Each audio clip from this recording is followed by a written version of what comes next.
but by their stronger immunity have invaded, have stopped themselves being getting sick. So that is good thing. But that doesn't mean that we don't need to vaccinate, because the virus is always clever, and it has always been a survivor of the fittest.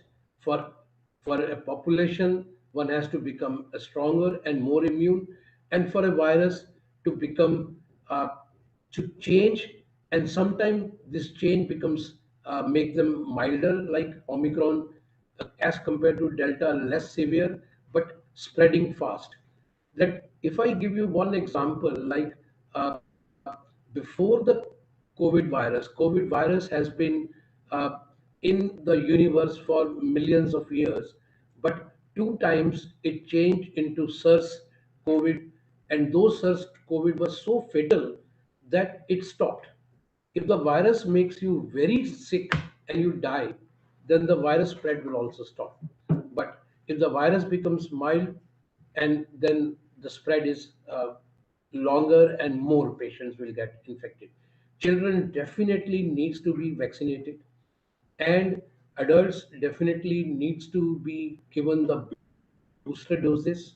And then what is most important, in 1990, when we had the flu pandemic, there was no vaccine, and that could only be stopped by social distancing, face mask, and the hygiene.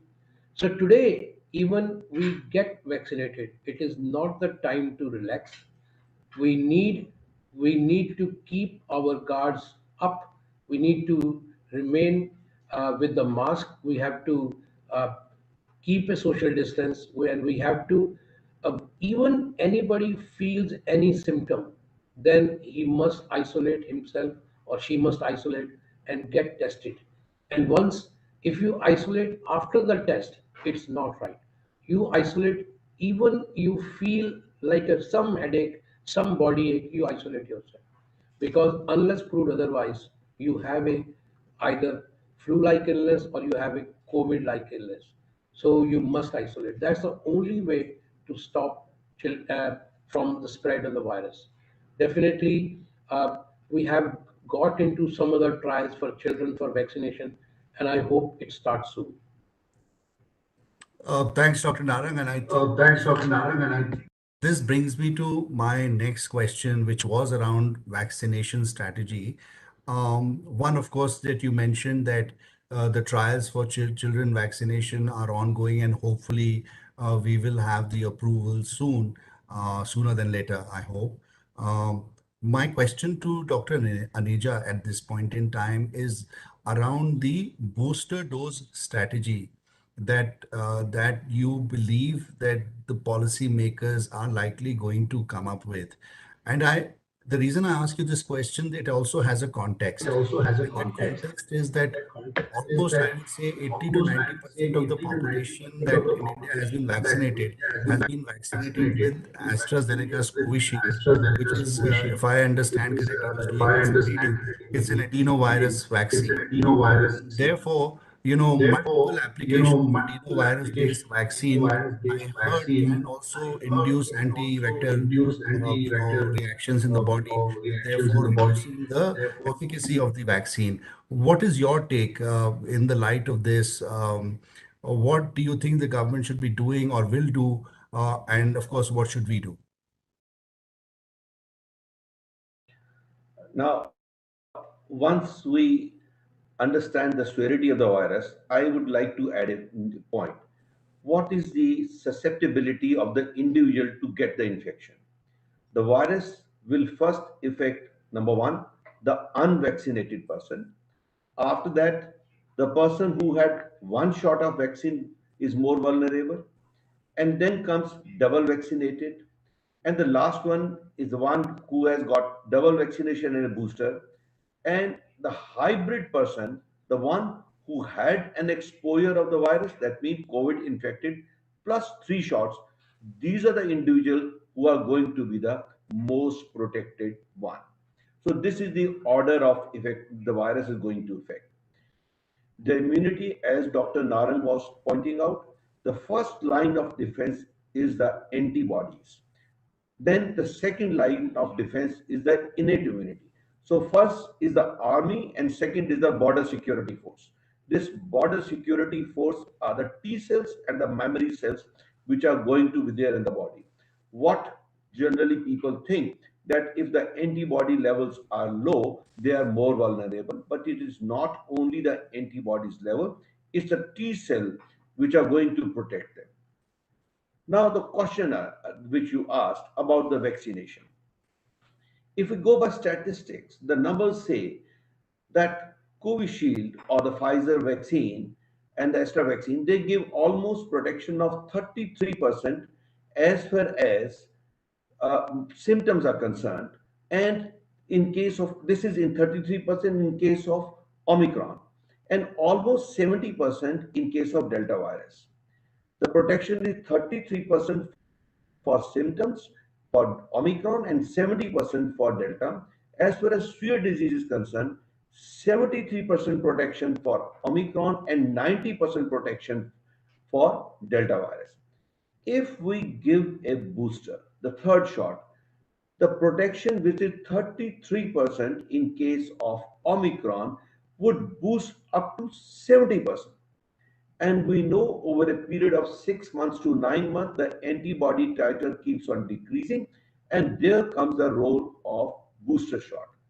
This booster shot should be made mandatory for healthcare workers, number one, for all those individuals who have got poor immunity, elderly, diabetic, all those patients who have got chronic kidney disease, lung disease, HIV, malignancy patient, cancer patients.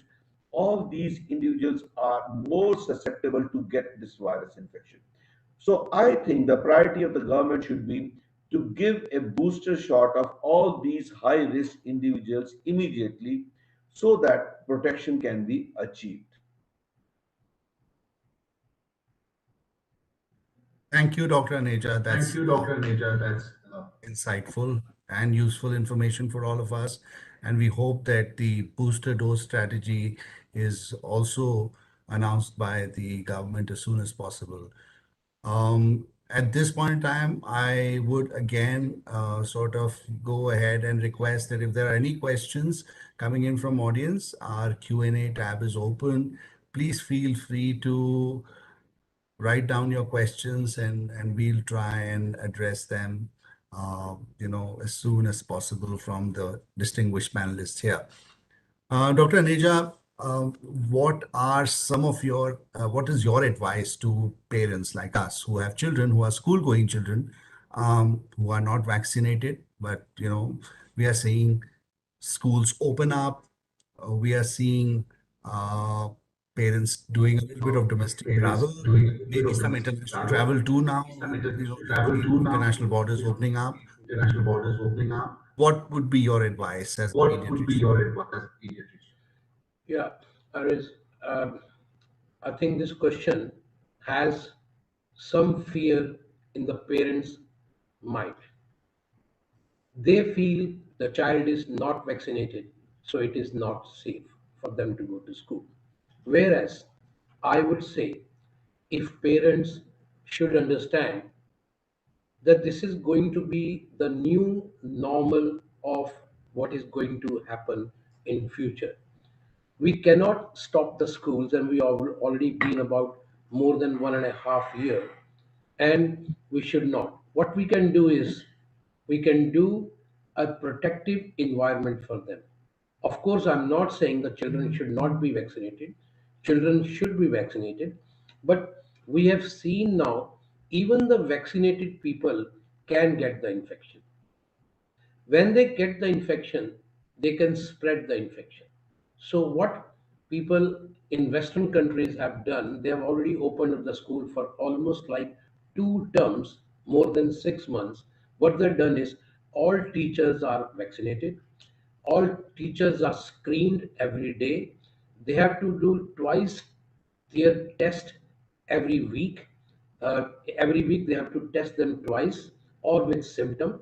And children who are above 11 year are also tested twice a week.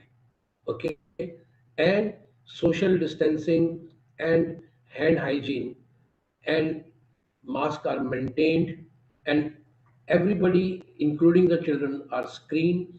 Parents are made well aware of the symptom, that these are the symptom in children can be mild. So any symptom they take, they isolate the child for some days and then test, and if the tests are negative, they allow them to go to school. So we should start the school undoubtedly. My first is we should start the school, and of course, along with maintaining a very safe environment for them. I want to give you one example which everyone travel by air. We all travel by air, but 30,000 feet, when you are up in the air, and if something happens to the plane, have you realized that I mean, that's not going to be a good. But the way the air travel has been happening, with all the precautions, with so much of testing, so much the aircraft is checked by several parameters, and almost like a Swiss cheese method is done. Now, if air travel everybody consider is safe, but up in the midair is not safe. So air travel landing is the safest part. So let's adopt this in children as well. And I call it a Swiss cheese method. What is Swiss cheese method? If all the people who know, it has got small holes in the cheese. But if you cut into cubes and assign the cubes in different uh, direction, all the hole stops. So I protect myself, I vaccinate myself, I keep a mask, I isolate myself. You are safe from me, maintaining a distance. He is safe if he tests himself.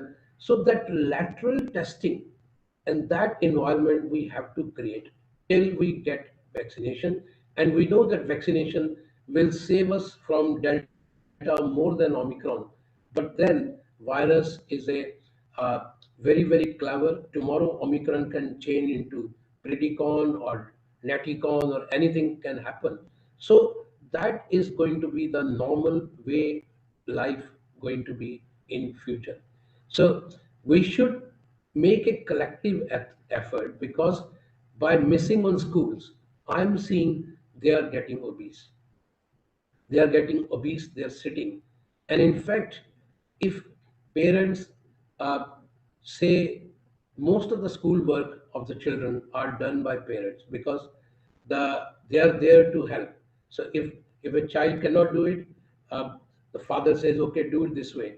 So then his own development is not happening in the right. You need an environment with the similar children.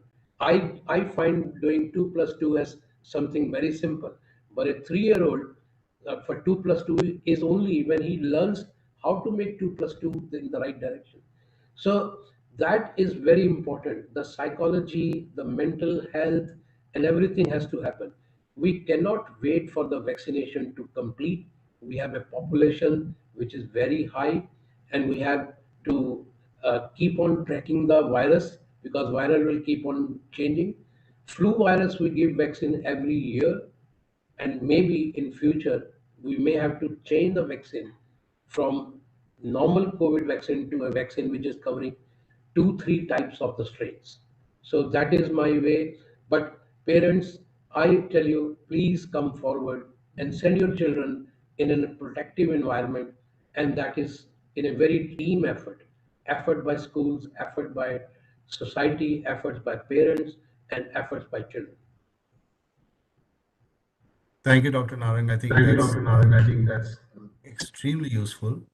Being a parent myself, I've had this question a number of times. Should I send? Should I not send? But I think this clarifies.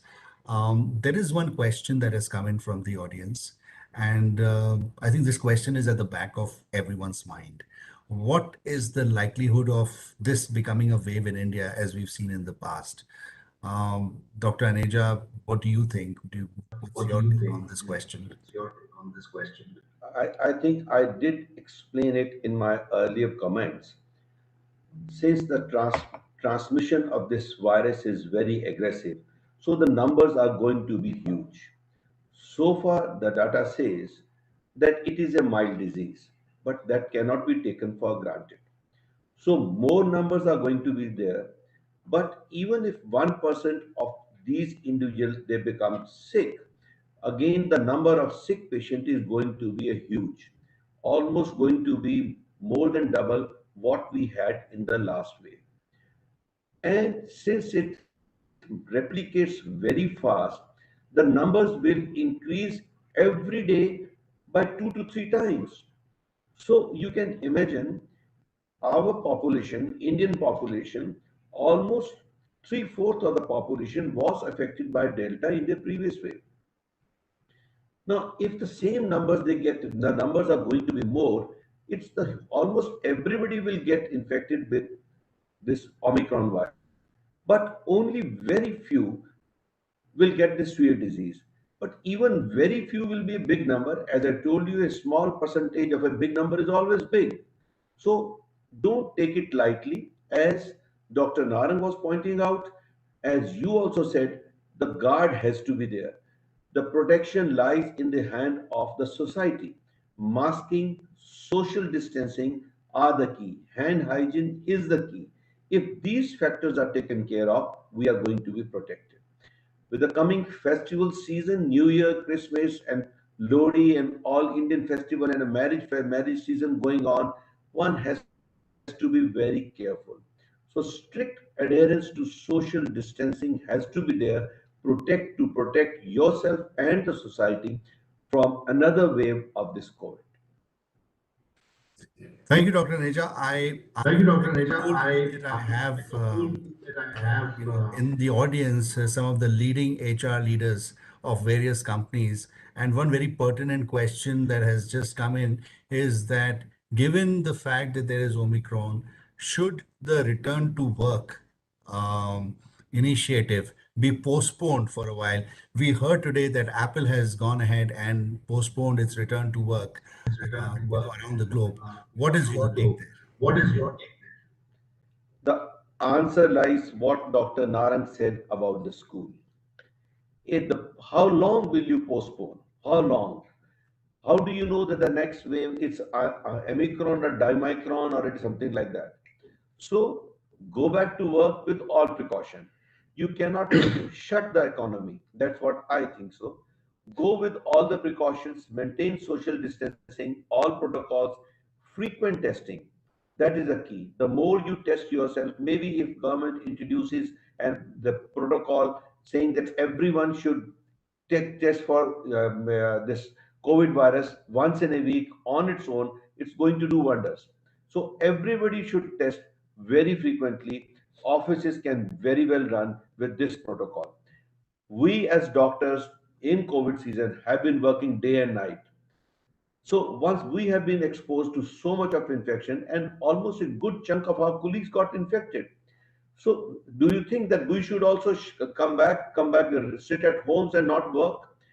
Everyone but has to work, but everyone has to work with the new norms, as Dr. Naran was saying. It's a new way of living, taking all precautions and getting back to work. Otherwise, everything will come to a big stop, and that cannot happen. Very well said, Dr. Neja. Very, I Very well mean, said, Please, Dr. yes. Neja. Yes. What Dr. Pankaj has mentioned, you know, I mean, that is very, very straightforward. Okay. Of course, like people, I mean, offices where everything is happening on the laptop, then in those cases, yes, you can reduce the burden of overcrowding. That's fine. But wherever it is, if you're not going in a proper way in the active form like schools, like the educational, I mean, you there it is very important. The school, we need three things. We need their physical health, we need their mental health, and we need their social health. And as I said, during the lockdown, in the experience of 1.5 year, I have analyzed that most of the children, averagely, they gain about 1.5 kg a year, but more than 60-70% have gained double or triple of that figure. And that figure is going to increase your number of diabetics, your number of hypertensive, your number of cardiac patients in future. So that's stopped. Okay. For the social, you need that learning in a very proper way. So schools cannot stop. The offices where only work is through the uh, laptops, then yes, it can be done. And I mean, I've been lucky that I didn't get the infection. Dr. Pankaj got the infection, but he continued to work even soon after he recovered from the infection. So there are the platforms where things cannot stop, and we need to do is more and more and more testing. That testing stigma should go away. When uh, testing was done in the COVID first wave, they started putting sticker outside the houses, and that sticker was that this ये घर अछूत हो गया है, ये इसको देखना नहीं है. So that stigma should go away. That action should come. That if the person understand that isolation is more important, then what is the need of putting stickers on his houses? That is wrong.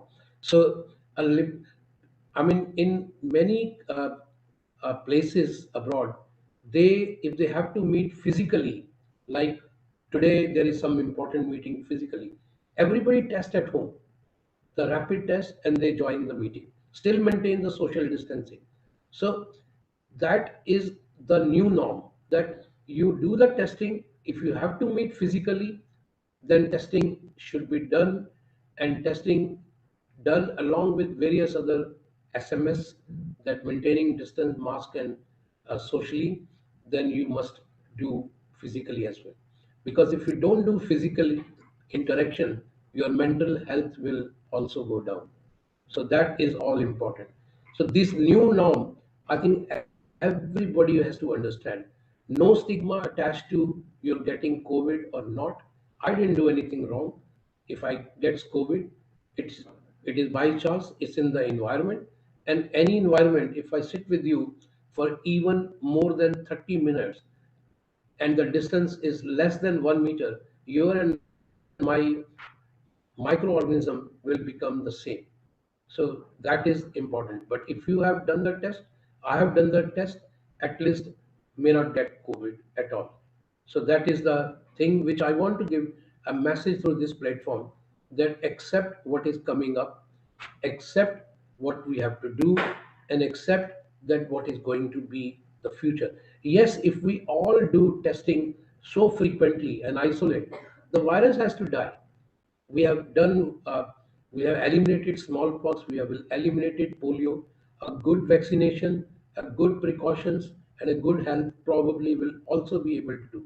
Things will not go like that. The ultimately all pandemics ends, but we don't want it to end with a morbidity and mortality.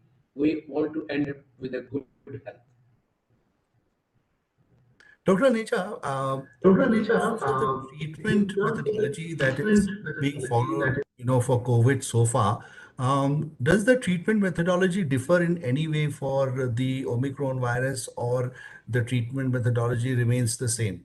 And also, has there been any improvement in terms of research in the area of therapeutic intervention, especially around MAB treatments, MAB-based treatments that we've been hearing? Is there any movement there that has happened? See, lot many data has been generated and lot much research is going on as far as treatment part is concerned. But so far we do not have anything concrete coming up. Still, the key remains oxygenation. The key remains blood thinners in case of coagulation disorder, and key remains the steroids. The unappropriate use of antibiotic has to be avoided. Patient has to be fed properly, nutrition has to be maintained. So these are the basic factors which need to be taken care of. Recently, FDA did give approval to a monoclonal antibody mixture of two monoclonal antibodies, but that approval has been given to Astra company to market it only to those individuals, to be given to those individuals who are at high risk, those even to those individuals who cannot take vaccine because of some allergic reactions. These monoclonal antibodies, which Astra got approval recently, is not to be used as a pre-exposure prophylaxis. It is to be given to a high-risk individual if he or she had not any contact with the COVID patient, or he or she is not suffering from COVID, and is only to be given as a protective measure, just like vaccine. It is not a substitute of a vaccine. It is in addition to vaccine that we can use. As far as use of that cocktail and antibody, which we did use in the the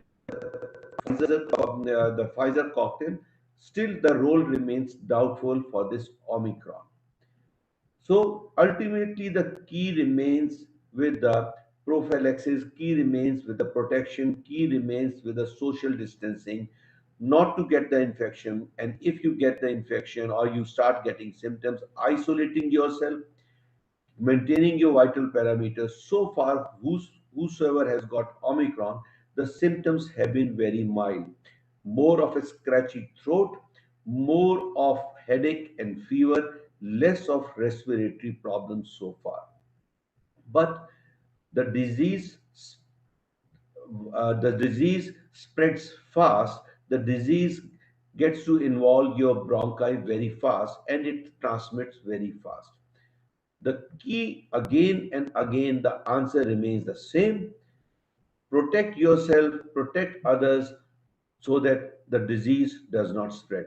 The moment you get the first symptom, isolate. Do not wait for the test to be done. The general mentality of the public is wait for 2 3 days. It can be influenza. That is the usual answer I get my clinic. Sir, it is a seasonal infection. I get it every year. I said, okay, it could be seasonal infection, but where lies the harm in getting yourself tested? The moment you start getting symptoms, test yourself, get the antigen test done, and if you are positive, isolate. That is the key. Treatment modality is a secondary thing, and treatment modalities are essentially the same what we had in the last wave of Delta so far.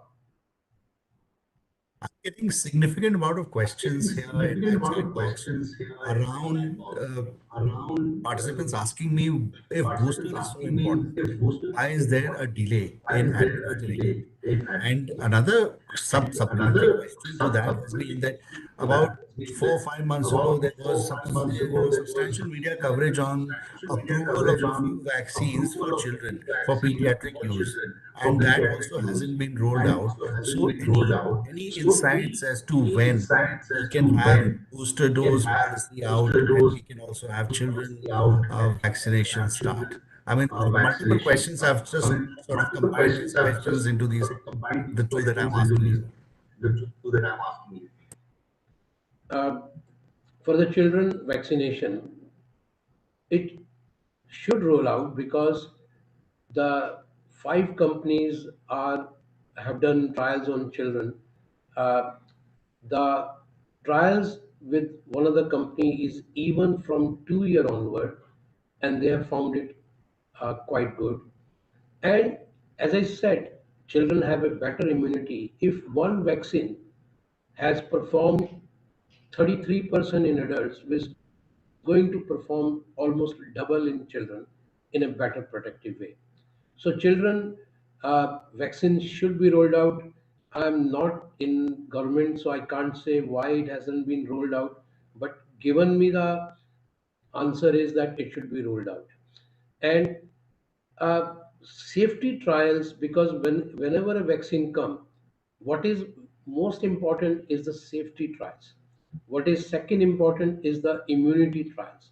So both things are looked in the phase 1 and phase 2. Safety things are checked out, and the phase 2 and phase 3, the protective thing is checked over. So these all three trials are very very important, and at least for two companies I know that the phase 3 trials have been completed. So children vaccine can be rolled out now. How it is to be done and who will be the first one? Yes, of course, 12 to 18 will be the first, 5 to 12 will be the second, and less than 5 will be the third one to be done in a phased manner. For the booster, I asked Dr. Pankaj Ineja to answer it. And for children, my important thing is that whatever vaccine, if it is safe, it should do better in children as compared to adults. I would like to add to what Dr. Naran said. Recently, I had a conversation with the scientists who work for Zydus company, and they are rolling out a vaccine with the name of Zycov. And the trial, safety trial has been done, efficacy trial has been done, and it is very likely that the vaccine will get approval for children between 12 to 18 year of age. Now, coming to the booster, if we talk of the booster, and if whole population is to be given a booster, how can we think of it? That's what the government must be thinking because the whole population has not had two shots of vaccine so far. So I think the priority of the government must be there with giving two shots of vaccine to everybody in the country, whereas I think it's only three-fourths of the population which must have had the two injections so far. I'm not exactly sure about the numbers, but once the whole population get the two shot, then the third number of booster will come. But if I talk of medically, after 6 to 9 months, the booster should be given, and the first priority should be for the high risk individual, those who can get a very severe disease, and to the healthcare providers so that they can take care of the health system, God forbid, if the next wave comes. Now, it's for the government to decide when can the boosters be given, but scientifically, yes, it should be given. Regarding the Zydus vaccine for children, the problem at the moment is happening is Zydus vaccine is a needle-free vaccine. So we need to have special injectors for the needle-free, and that mass production of that needle-free is uh, yet to be sort of finalized. But overall, Zydus vaccine has been tried and tested. The Covaxin has been tried and tested from 2 years. So which comes first will depend on what are the various modalities one has to look how to vaccinate. But the boosters are very important for the medical fraternity and for the high risk persons. Okay, so what I take away Okay, from so what I take away responses from are that responses are boosters that are important. boosters are Uh, important. they will come in Um, and in due course of time. But as of now, it's very difficult to say when and how the government is going to roll this out and what's the time frame. But scientifically speaking, there is definitely a case for booster doses and certainly a case for vaccinating our children. So that's the takeaway that I'm going to take away. I have one very interesting question, and I'm surprised I hadn't thought of this question myself. And that's really there are parents who may be going to work right now, who are a nuclear family, sometimes tend to leave children in daycares, and the children could be very young as 2 years, 2 years, 3 years, and we know certainly, that children of that age haven't developed completely. Uh, there is also a thought that masking below 5 years should not be encouraged. I don't know whether it's true or it's false or just an old wives' tale. I would like you to clarify that for us, Dr. Naran.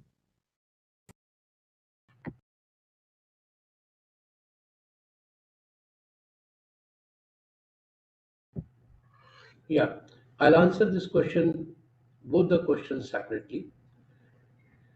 Parents have to go to work and their small children need a safer environment.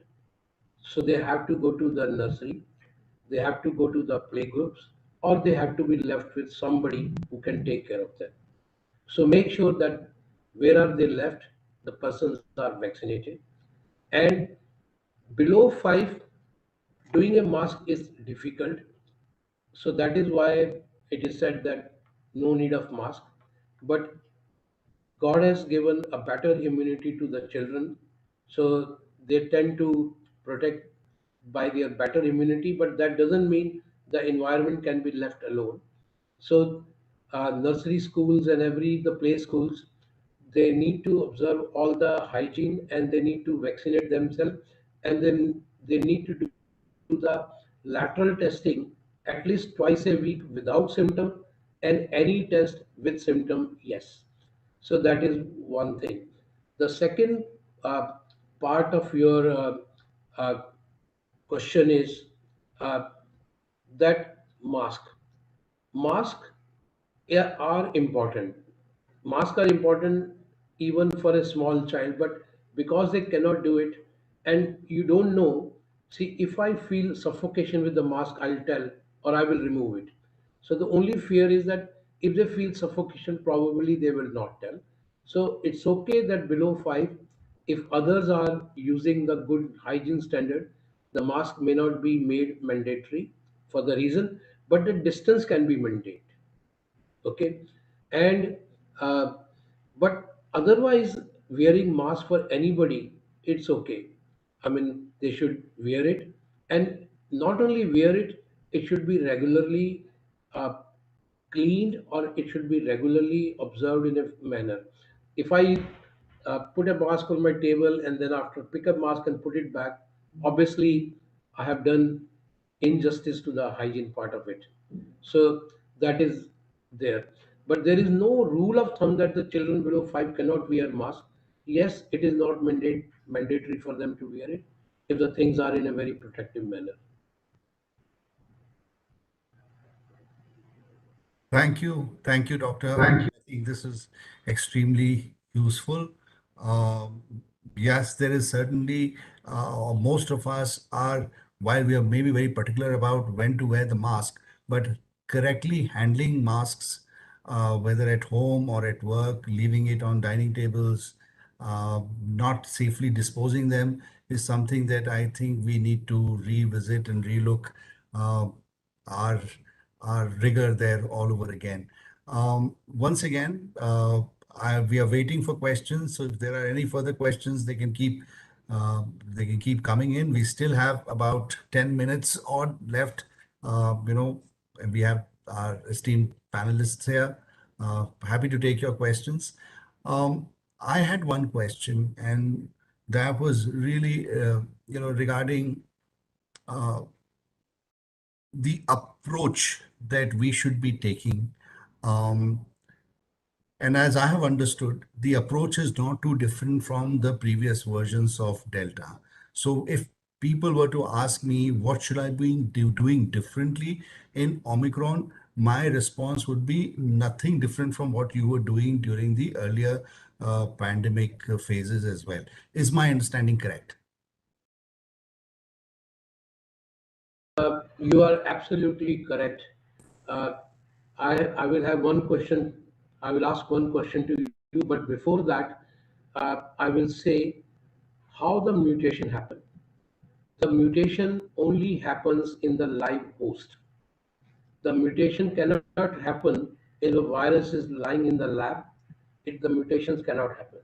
The mutation only happens in the live host if the host identify himself that he is unwell and isolate himself, even if the virus has mutated but will not spread.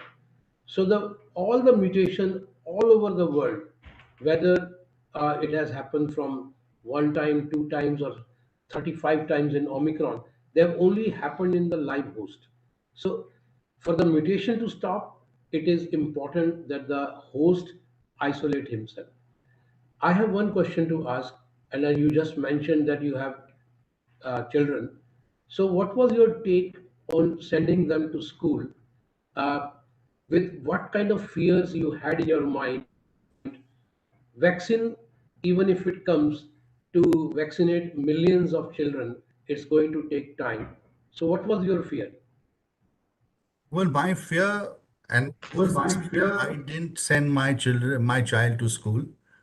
He's still very young, below 5.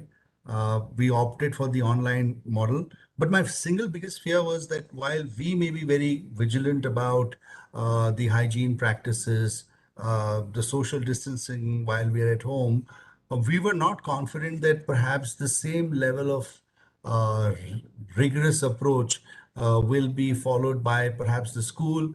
And dare I say, we also felt that some parents may not be or maybe very casual about how they deal with the COVID protection norms at home, and that might spill over to the school. So that was my biggest fear. I mean, my uh, last fear. Yeah, I mean this is the answer which I've got from every single parent कि जब हम घर पे हैं तो हमें पता हम बच्चे को सिक्योर रख रहे हैं. But you know, when children go to school, they actually follow the teacher advice far better than their parents' advice. If my teacher says sit on the chair, they will sit. That's But true. if my parents say sit on the chair, I know कि वो मुझे डांटेंगे नहीं. Then I will slip sometime. So there they know that the teachers will become angry, and they obey the children. Children obey their teachers much better than they obey their parents. So there is, if teachers make them sit properly, and you know, when the school started, we adopted a method of bubbles. A bubble means only four children or five children will sit in one corner, five will sit in another corner, and this will remain for the whole week. So those five will not mix with the other five, and they were ready. They were not sort of saying why I can't sit with A and why can't sit with B.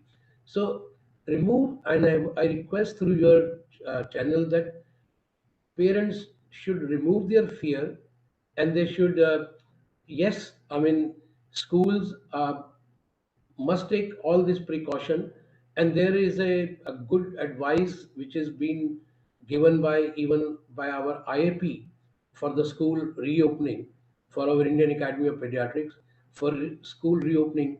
All the advice for parents, for children, and for uh, various societies are being chalked out, and we have discussed on that line through your program. So children should go to school, and every other aspects of prevention should be continued as importantly.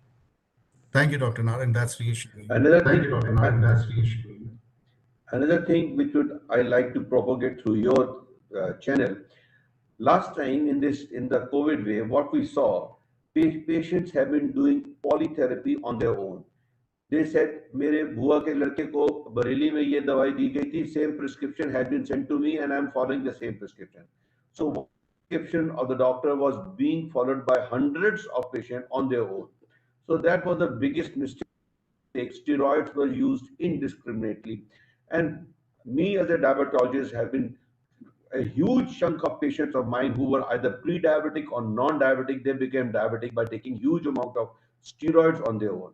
Many of them took this blood thinners, anticoagulants when they were not required, and they came to me with bleeding disorders. So God forbid, if any of such waves come, do not do self-medication. Be under care of qualified doctors who know what to do, where to do, and the dosages have to be tailored. It has to be an individualized approach. It cannot be one medication for all.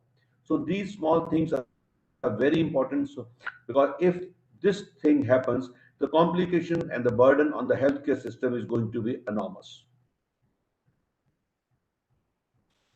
Thank you, Dr. Pankaj. We have time for one last question, which I'm, addressing now.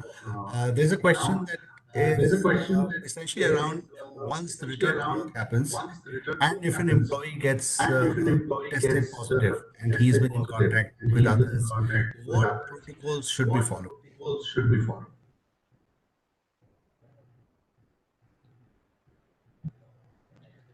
Can you repeat the question? There was some break in the voice. The question was, Dr. Pankaj, that if we return to work and some employee gets tested positive who has been in contact with other employees as well, what protocols should be followed? See, ideally, the protocol should be all those who have come into the contacts, they should be tested for COVID, and everybody should be isolated. That is the protocol, if it can be done practically. Because maybe the person who had come into contact with other employees and other in their incubation period, and they might get disease in next 2 to 3 days. So ideally, all other employees should isolate and they should not mix up with their colleagues so that the disease does not spread. Even at home, they should isolate themselves. They should start working from home, not coming to the office, keeping themselves isolated, taking care of their nutrition, and if God forbid, if they get any symptom in next 1 week, they should report to doctor immediately. But one thing I want to add to it is the casual contacts, you will not get it. Like if I'm sitting on a desk A and desk C is 5 meters away, that is not a contact. And the contact of less than 5 minutes is also not a contact. And contact with mask properly is also not a contact.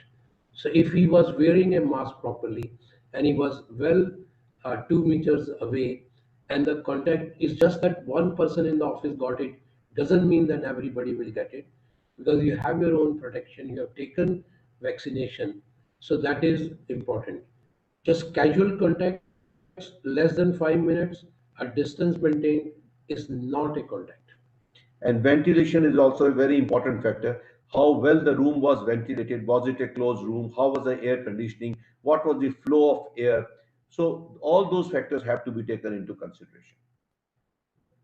Well, I think that those have been Well, some I think wise that words. those have been some I wise thank words. you, Dr. I thank Naran, Dr. you, Aneja, Dr. for taking time off your busy schedule. And, it's been a learning for all of us. We hope to continue our conversations further and in future as well as we see the Omicron virus not just mutate but evolve in epidemiological sense. We will be coming back to you with more questions. And lastly, a big thank you to all the participants who've taken time out and have been here. We're very happy with the turnout.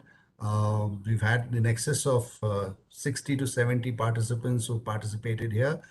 Do look out for more such outreach events that we'll continue to hold for increasing our knowledge and be better prepared for future. So, Dr. Aneja and Dr. Naran, once again, a big thank you to you, and we hope to see you sometime soon again.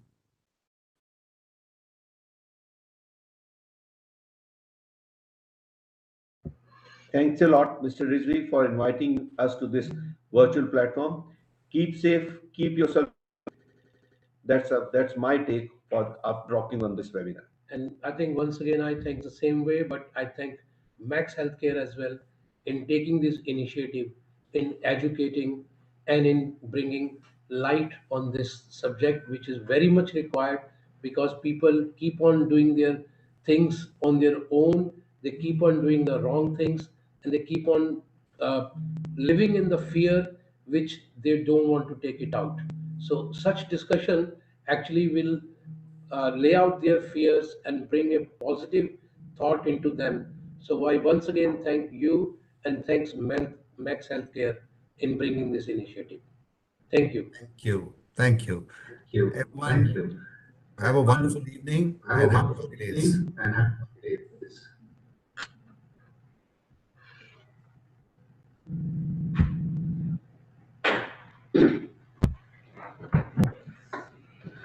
Oh,